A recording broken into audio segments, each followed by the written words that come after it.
అంత స్లోగా ఉండే వ్యక్తి ఏం సేవ చేస్తాడు అనుకున్నాను నా దగ్గరకు వచ్చినప్పుడు. సరే, నా దగ్గరకు వచ్చి బైబిల్ తరగతులకు వస్తూ వెళుతూ ఉన్నాడు. కొంత గమనిస్తూ ఉన్నాం. ఒక రోజున తన తరఫీదు అయిపోయిన తర్వాత, అయ్యగారు, నేను సేవ చేస్తున్న స్థలంలో నాకు అభిషేకం ఇవ్వడానికి మీరు వస్తారా అని అడిగాడు. నేను వాస్తవానికి ఆయన పరిచర్య ప్రారంభ దినాల నుండి నేను ఉన్నాను. అభిషేకం జరిగిన రోజు నుండి ఆయనకు అన్ని విషయాల్లో వాక్యం చెప్పడం, తరఫీదు కొద్దిగా ఇచ్చాం. మిగతా విషయాలన్నీ కూడా ఆయన చూస్తూ నేర్చుకున్నాడు. నేను బాప్తిసం ఇవ్వడం చూపించాను. మొదటి ఒక 5గురికో 3గురికో నా చేత ఇప్పించాడు. ఆ తర్వాత రెండవసారి కూడా కొంతమందిని సిద్ధపాటు చేసి అతను కూడా నాతో పాటు బాప్తిసం ఇవ్వడానికి వచ్చాడు. ఆ నీళ్ళలోనికి దిగి ఆయనకు 2-3 సార్లు బాప్తిసం ఇవ్వడం నేర్పించాను. వెంటనే నేర్చుకున్నాడు. ఇప్పుడు చెప్తున్నాడు, ఈ 7వ సంవత్సరానికి 50 మందికి బాప్తిసాలు ఇచ్చాడంట. దేవునికి స్తోత్రం. ఎంత గొప్ప సేవ అండి! 7 సంవత్సరాల బాప్తిసం 50 మందికి ఇవ్వడం, 50 మందిని యేసుక్రీస్తు రక్తం చేత కడగబడిన రాజులని యాజక వంశంలోనికి, సంఘంలోనికి, దేవుని కుటుంబంలోనికి ఆహ్వానించడం ఎంత అద్భుతమైన పరిచర్య. సరే, రెండవది, ఆ తర్వాత వివాహం జరిగించడానికి ఆయన్ను కొన్ని ప్రాంతాలకు పిలుస్తున్నారు. వాళ్ళ సంఘంలో కూడా కొంతమంది వివాహాల కొరకు సిద్ధపడ్డారు. మరి ఆ పరిచర్య చేయడానికి లైసెన్స్ ఇచ్చాం. ఎన్ని పెళ్లిళ్ళు చేశాడంటే దాదాపుగా 10-12 పెళ్లిళ్ళు చేసి ఉంటాడు. మొదటి పెళ్లి చేయడానికి నేను వచ్చి చూపించాను, తర్వాత ఆయనే చేసుకుంటున్నాడు. మొత్తానికి ఆయన చూసింది నేర్చుకోవడం, విన్నది పాటించడం మంచిగా అలవాటు చేసుకున్నాడు. ఈ మాట మీకు చెప్పనివ్వండి, ఎవడు వినింది ఇక్కడే విడిచిపెట్టిపోకుండా ఆచరించడానికి ఇష్టపడతాడో వాడి జీవితంలో అద్భుతాలు ప్రారంభమవుతాయి. చాలామంది వస్తారు, వెళ్ళిపోతారు. 8 సంవత్సరాల క్రితం నేను చాలా మందిని అభిషేకం చేశాను. దాదాపుగా ఆంధ్ర రాష్ట్రంలో ఒక 2000 మందికి అభిషేకాలు చేసి ఉంటాను. 250 మందికి మ్యారేజ్ లైసెన్స్ ఇచ్చి ఉంటాను. అయితే వాళ్ళందరిలో అబ్రహాం చాలా ప్రత్యేకమైనవాడు. అలా చూసి ఇలా నేర్చేసుకుంటాడు. అందుకే ఏది పడితే అది అబ్రహాం చూపించను, వెంటనే నేర్చేసుకుంటాడు. మరే చాలా నెమ్మదిగా వస్తాడు. కొత్తది ఏదో నేర్చుకోవాలనుకున్నప్పుడు చాలా నెమ్మదిగా వస్తాడు, చాలా వినయంగా అడుగుతాడు. నేను నాకున్న చెడ్డ అలవాటు ఏంటంటే, ఎవరైనా ఏదైనా అడిగితే లేనిపోని మొత్తం నేర్పుతాను నేను. మొన్న ల్యాప్టాప్ సంకలో పెట్టుకొచ్చి లైవ్ ఇటు ఎట్ట నేర్పండి అయ్యారు అన్నాడు. మరి మీటింగ్లు ఆడవాళ్ళు నేర్చుకోలేదేమో, 2 రోజుల ముందే వచ్చాడులేండి. వచ్చేసారి నుంచి ల్యాప్టాప్ లైవ్లు ఎత్తాడు. మీకు ఇంకా దేవునికి స్తోత్రం. మరి అన్నీ వచ్చి నేర్చుకొని దేవుని పరిచర్లో నేను ఇంతవరకు నా చర్చిలో టీవీ పెట్టలేదు. ఆయన టీవీ పెట్టి ప్రజెంటేషన్ చేస్తున్నాడు. ల్యాప్టాప్ కొనుక్కున్నాడు. నేను ఒకరోజు ఇట్లాగే చర్చి వార్షికోత్సవానికి వచ్చి లోపల టీవీ చూసి ఆశ్చర్యపోయాను. అబ్రహం, నా చర్చిలో కూడా లేదేమో టీవీ అని. కొన్ని రోజులు అయిపోయిన తర్వాత ప్రొజెక్టర్ కొనుక్కొని తెరల మీద సినిమా చేస్తా, అక్కడక్కడ సువార్త చెప్తా, రాకడ వర్తమానాలు చెబుతున్నాడు. నాకు ఇంకా ఆశ్చర్యం వేసింది. ఓ బాబు, ఆగేటట్లేడు. అబ్రహాంకు డబ్బులు లేక ఆగుతున్నాడు, కానీ లేదా పెద్ద పెద్ద పనులు చేసేవాడు. సరే, మంచిది. మొత్తానికి ఆయన ప్రయత్నం ప్రభులు సఫలం చేస్తున్నాడు. కరోనా టైంలో ఇంకా అద్భుతమైన పరిచయం చేశాడండి. ఫోన్లో ఆయన పరిచయం ఉన్న వాళ్ళందరికీ ఫోన్ కలిపి ప్రార్థన వాక్యం చేయడం మొదలు పెట్టాడు. ఆ కరోనా అయిపోయిన తర్వాత వాళ్ళందరూ గెట్ టుగెదర్ పెడితే 150 మంది దాకా వచ్చారు. కేవలం ఫోన్ పరిచర్య. ఆ ఫోన్ పరిచర్యతో నూజివీడులో సంఘం కట్టాడు. కేవలం ఫోన్ ప్రార్థనలు కట్టిండి అయిన ఎంటపడి తిరుగుతున్నా మేము ఫాలోఅప్ చేయలేకపోతున్నాం. కేవలం కరోనా సమయంలో ఆయన ప్రార్థనలు విన్న వాళ్ళందరినీ గ్యాదర్ చేసి వాళ్ళకు వాక్యం నేనే వచ్చి చెప్పాను. ఆయన మొట్టమొదటిసారి అభిషేకం చేసుకున్న దగ్గర నుంచి ఆయన పెళ్లి నేనే చేశాను. మొట్టమొదటి బాప్తిసాలు నేనే ఇచ్చాను. మొట్టమొదటి ప్రతి పని నేనే చేశాను. యూత్ మీటింగ్ మొట్టమొదటి నేనే వాక్యం చేయడానికి వచ్చాను. ఈ గెట్ టుగెదర్కి నేనే వాక్యం చేయడానికి వచ్చాను. ఆ తర్వాత నన్ను పిలవట్లేదు, ఆయనే చేసుకుంటున్నాడు. మళ్ళీ మళ్ళీ పిలవాల్సిన అవసరం లేదు.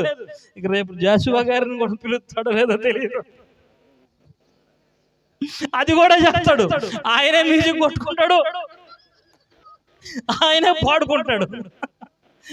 అంత మంచి కృప ఆయనకి ఇచ్చాడు. మరి గొప్ప ఆత్మీయుడు. ఆయన నా దగ్గరకు వచ్చినప్పుడు మామూలుగా పరిచయం అయ్యాడని చెప్పాను కదా. ఆ తర్వాత నేను ఒకసారి వాళ్ళ ఇంటికి వెళ్ళాను. ఆ కృతజ్ఞత కూడిక ఏదో పెళ్లికి ముందు, పెళ్లి ఒక వారం ఉందనగా కృతజ్ఞత కూటం పెట్టుకున్నాడు. నేను వెళ్ళి వాక్యం చేయడానికి వెళితే నాకు అప్పుడు తెలిసింది వాళ్ళ అన్నగారు కూడా పాస్టర్ గారని, బైబిల్ మిషన్ సేవకుడు అని తెలిసింది. అప్పుడు నాకు ఆశ్చర్యం వేసింది. మీ అన్న బైబిల్ మిషన్లో సేవ చేస్తున్నాడు, మంచి పొజిషన్లో ఉన్నాడు, మరి నా దగ్గరికి ఎందుకు వచ్చావని అడిగాడు. అయ్యగారు ప్రార్థన చేసుకుంటే దేవుడు నిన్ను చూపించాడు అన్నాడు. మంచోళ్ళు అందరికీ నన్నే చూపిస్తుంటాడు దేవుడు. చక్కగా వచ్చి నేర్చుకున్నాడు.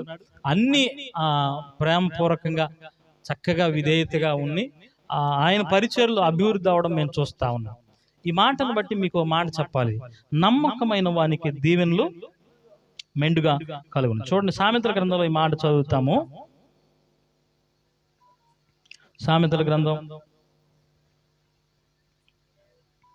28వ అధ్యాయం 20వ వచనం, నమ్మకమైన వానికి దీవెనలు మెండుగా కలుగును. చేరువచ్చిన మీరు నమ్మకంగా భక్తి చేయడం నేర్చుకోండి, ప్రభు మిమ్మల్ని దీవిస్తాడు. దేవునికి స్తోత్రం. అబ్రహాముని గత 7 సంవత్సరాల క్రితం మీరు లోపల ఏదో పెట్టాడట. అందరూ వెళ్ళేటప్పుడు ఏం చేయమన్నాడు? లోపలికి వెళ్ళి గోళ్ళ కంటించిన ఫోటోలు చూడమన్నాడు. 7 సంవత్సరాల క్రితం ఆయన పరిచయం మొదలు పెట్టాడు. ఇప్పుడు ఎలా ఉంది? లోపల ఫోటోలు ఉన్నాడు, ఎగ్జిబిషన్ పెట్టాడు. ఈ తెలివితేటలు నాకు రావట్లేదు చూడండి. నేను కన్యాకుమారి నుంచి బరారు ఢిల్లీ దాకా వెళ్ళి సేవ చేశాను. ఒక్క ఫోటో దిగిన మా పాస్టర్ గారి అక్కడికి వెళ్ళిన కాడ ఒక ఫోటో అన్నది దిగు అనేది. ఈ మధ్య దిగుతున్నాం కానీ, అంటే పెద్దోళ్ళందరితో తిరుగుతున్నాం కదా.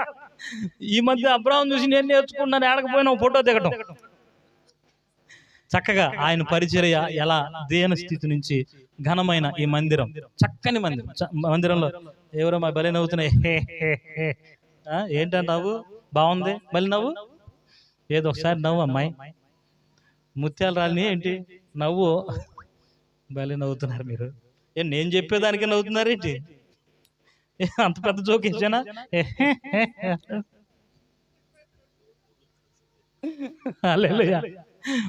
ఆయన ఇంకా బాగా నవ్వుతున్నాడు. బాగుంది, గట్టిగా నవ్వండి ఒకసారి. నవ్వండి అమ్మా. ఏది నవ్వరా? అది అట్లా నవ్వండి మీరు కూడా. మీరు గట్టిగా నవ్వితే వదిలిపెడతా, లేకపోతే గిచ్చుతా. నవ్వకపోతే గిచ్చుతా. ఇప్పుడు పెద్దగా నవ్వండి. ఆయన పరిచర్య చూడండి. మీరు నమ్మకంగా ఉంటే ఆయనలాగా దేవుడు మిమ్మల్ని దీవిస్తాడు. వేరే పెద్ద ప్రసంగాలు ఏం లేవు, ముగించబోతున్నాను. కేవలం ఎగ్జాంపులే. సేవకుడు సంఘానికి మాదిరి. ఆయన అయితే ఏళ్లే పాదిరి, ఈ రోజుకి మాత్రం మాదిరి. మీరు ఆయన సేవ చాలా టెంట్ ఎగిరి పైన అప్పుడు అభిషేకం చేసేటప్పుడు ప్రార్థన ముగించాము, టెంట్ పడిపోయింది, పెద్ద వాహనం వచ్చి పడిపోయింది. మేము అప్పుడు బైబిల్ కాలేజీ విజయవాడ సెంటర్ నుంచి చాలా మంది సేవకులు వచ్చారు. అసలు భలే బాధేసింది. అయినా ఆ స్థితి నుంచి ఇప్పుడు గాలివాన తుఫాను వచ్చినా కానీ పడిపోదు. దేవునికి స్తోత్రం. స్థిరమైన నిర్మాణాన్ని దేవుడు ఇచ్చాడు, స్థిరమైన సంఘాన్ని ఆయనకి ఇచ్చాడు, నమ్మకమైన పరిచర్న ఆయన దేవుడి ద్వారా పొందుకున్నాడు. వెళ్ళిన ప్రతి స్థలములో ఆయన వెంట కృపాక్షేమాలు రావడం నేను వింటున్నాను. అద్భుతాలు జరుగుతున్నాయట, ఆశ్చర్య కార్యాలు జరుగుతున్నాయట. దేవుని వాక్యాన్ని విన్నవారు ఆయన ప్రార్థన కొరకు ఎదురు చూస్తున్నారట, రక్షించబడుతున్నారట. ఈ రోజు కూడా కొంతమందికి బాప్తిసం ఇచ్చాడట, ఫోటోలు పెట్టాడు నాకు. అయ్యగారు కొంతమంది బాప్తిసం తీసుకున్నారని. ఎంతమంది అబ్రా? ఒకళ్ళేనా? ఈ రోజుకి ఒక్కళ్ళేనట్లే, రేపు నుంచి మిగతా వాళ్ళకి ఎత్తాడు. ఈ మాట వినండి, నమ్మకంగా మీరుంటే దేవుడు మీ తోడు నడుస్తాడు, మీ కాపుదలను ఇస్తాడు. చాలా వాక్యాలు ఉన్నాయి, అంత ప్రసంగం చేయడానికి సమయం లేదు. కానీ ఈ మాట వినండి, మీరు నమ్మకస్తులుగా మారిపోండి, ప్రభు మిమ్మల్ని దీవిస్తాడు. దేన స్థితిలో చాలా కొద్ది పరిస్థితులు, సేవ ఏమీ లేనప్పటి నుంచి కూడా అబ్రహాం నమ్మకంగా ఉన్నాడు. ఈరోజు దేవుడు స్థిరమైన సేవనిచ్చాడు. అడ్రస్ లేని వాళ్ళకి అడ్రస్ని ఇచ్చే దేవుడు ఉన్నాడు. దేవునికి స్తోత్రం. దిక్కు లేని వాళ్ళకి దిక్కు అయిన దేవుడు మనకున్నాడు. అయితే నువ్వు నమ్మకంగా ఉంటే